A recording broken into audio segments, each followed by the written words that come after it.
I personally would like to see it more in line with the men's season, whether at either end sort of the year. I think particularly when we don't have the state league competitions feeding in, we've got players that are getting dropped and they can't play themselves into form. I feel like it is getting potentially a little bit lost at this time of year. I think there is a lot of footy fatigue around. I think, people that are really interested in AFLW, that is always going to be there. Summer was always very taxing because pre-season would always fall over Christmas time. Yeah. It was very, very hot.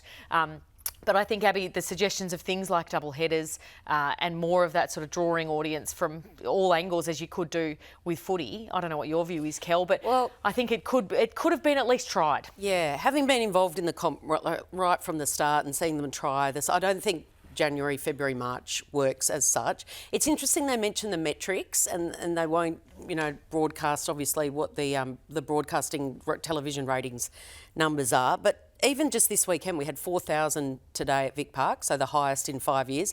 Arden Street had its biggest ever crowd, a record crowd yesterday, which was about 3,300, I think. You played at Henson Park last week with 5,000. Henson Park in Sydney's pulled 7,000. So your opener was what was that about? Almost 8, I think. Yeah, so the crowds are there. I think there's way too many grounds, but I would like to see it moved forward a month. Yeah. So you get an extra month crossover with the men. The problem with that is that the only clean air that you get is a Thursday night and a Friday night before the men's game starts. So you're talking 5:30 to sort of 8 o'clock time.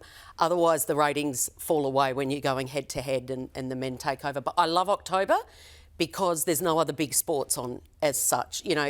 Obviously you've got your horse racing, but it doesn't necessarily take away. I would love to see the grand final on Cup weekend. Yeah. I think, long weekend, lock it in at Marvel and just say, no matter what, it's going to be there and you can come, you can see a long weekend. I'd love to see it on a Sunday night. I'd love to see Australia v Ireland on the Friday night. Both played at Marvel. Get it, celebration of football.